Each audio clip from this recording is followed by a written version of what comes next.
Quero saudar com alegria você que me acompanha no Santo do Dia. Hoje, dia 29 de janeiro, a Igreja celebra a memória litúrgica de Santo Thomas Becket. Thomas Becket ele nasceu em 21 de dezembro de 1118, na cidade de Londres.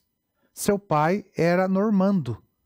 Thomas cresceu na corte real inglesa, lado a lado com o príncipe herdeiro do trono chamado Henrique.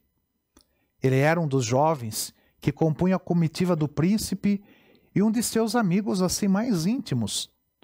Thomas e Henrique tinham grandes afinidades. Thomas, a princípio, era ambicioso, aventureiro, amante das diversões, caçador audacioso e amigo das disputas perigosas. Ele e o príncipe compartilharam a adolescência e a juventude. Quando Henrique III, seu amigo, foi coroado, a amizade dos dois ainda teve continuidade, pois o rei o nomeou seu chanceler. Num certo momento, porém, Thomas começou a se interessar pela vida religiosa. Começou a estudar a doutrina cristã e tornou-se amigo do arcebispo de Londres, chamado Teobaldo de Cantuária. Seguindo as orientações do arcebispo, Thomas Becket ele foi aprofundando a fé no conhecimento de Deus e da doutrina.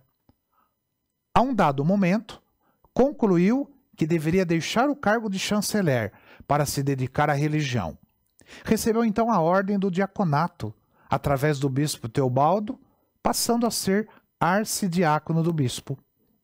Quando Dom Teobaldo faleceu, o Papa permitiu que o rei escolhesse o novo arcebispo. Henrique III nomeou o amigo para o cargo. Thomas Becket ele recebeu a ordenação sacerdotal em 1162 e no dia seguinte a consagração como bispo de Cantuária. Logo, porém, começou a ter problemas com o rei. Primeiramente, porque Henrique III ele publicou um conjunto de leis que chamou de Constituições de Clarendon. Essas leis davam direitos abusivos ao rei e pretendiam reduzir a igreja a um pequeno departamento do Estado da Inglaterra. Dom Thomas Becket, zeloso dos assuntos da igreja e dos direitos de Deus, ele foi frontalmente contra. O rei, então, passou de amigo a perseguidor, tanto que Thomas Becket ele teve de fugir dali para a França. O bispo Thomas Becket ele permaneceu no exílio durante 6 anos. Só conseguiu voltar para sua diocese da Inglaterra quando o Papa Alexandre III conseguiu um acordo de paz com Henrique III. Ao chegar novamente à sua diocese, Dom Thomas Becket ele foi aclamado pelo povo.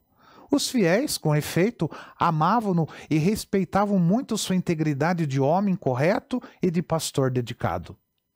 Thomas Becket, porém, sabia muito bem que aquela paz era frágil, tanto que ele afirmou a todos: voltei para morrer no meio de vós. Seu primeiro ato depois de retornar à diocese foi destituir todos os bispos que tinham cedido aos caprichos do rei. Nesse momento, a paz que era frágil desapareceu. Quando Henrique III ficou sabendo desses atos de Dom Thomas Becket, ele pediu que alguém matasse o bispo.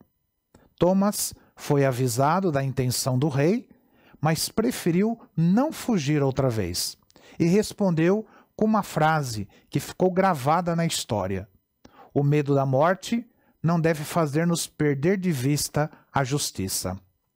Assim, entrou em oração, vestiu os sagrados paramentos e ficou à espera de seus assassinos dentro da catedral. 4 cavaleiros chegaram e o apunhalaram na catedral. Como cordeiro manso, ele não ofereceu resistência.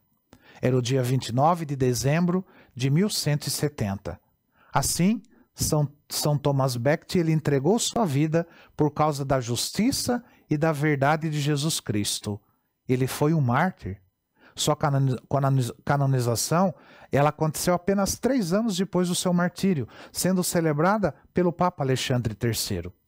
E a sua festa litúrgica acontece no dia da sua morte. Santo Thomas Becket, rogai por nós. Que o Senhor te abençoe, em nome do Pai, do Filho e do Espírito Santo. Amém.